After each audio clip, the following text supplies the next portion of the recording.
Ang ganda ng sunset. Visit po tayo ng aking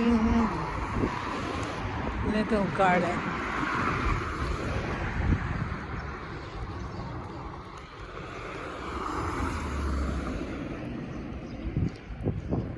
After work, visit na naman po tayo ng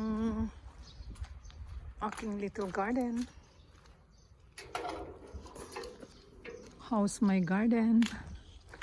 Wow, it's healthy, very healthy. Yan, introducing the potato and the lettuce. Yan friends, very healthy sila. Walang spray, no spray. But the mushy insects bites. Yan mga friends, tanim sa likod ng backyard ng aming bahay. It's my broccoli. Yan, yung tunog na yan ay ibig sabihin it's 6 PM already. Yan mga friends, tanim lang.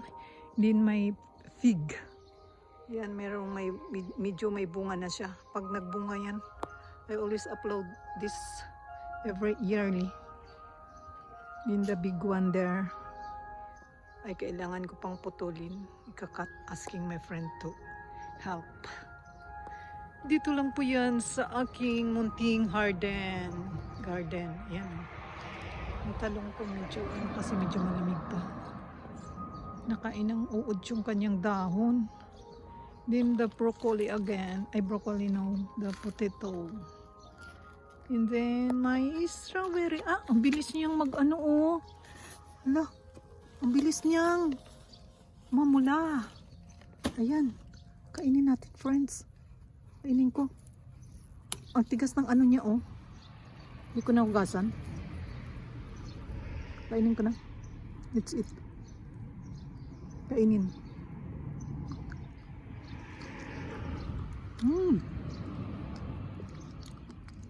Iba talaga ang lasa niya friends pag galing sa puno. Sarap. Hindi ko na hinugasan. Ayan, madami akong potato. Ito yung aking orange, malalaki yan. Kaya lang wala siyang bulaklak. Then dito, may moringa ako dyan. Ito yung moringa. Ayan. Nag-ano na siya, tumutubo. And then, ang aking lagyan ko siya ng tubig mamaya. Yan, potato pa rin. Introducing ang bagong kong alaga na dwarfs na orange. You can see, ang dami niyang flowers. Very small siya. Ayan, ganyan lang siya kalaki. Ang aking bagong tanim. Yan mga friends. And then, ayan, kitang-kita si sunset oh. Napaka liwanag. Pero ano na siya, magsisix. And si Pipino. Ako'y galing sa work. Nag-video na agad. Ito ang aking mga nililinis dito. Ayan ang aking lagyan ko to ng house. Ng neat. Kasi malaki na siya. Very healthy siya. Pipino.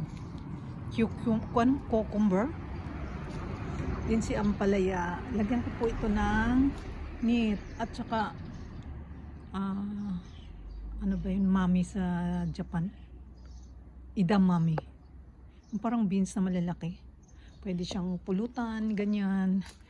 Introducing my roses. Diyan lang friends ang aking. Dito lang po yan sa gilid ng aming bahay. Ang aking tinapas ay waiting for me. Yan, isang puno lang ang natapas. Yan ang aking dahon. Papadry ko muna yan.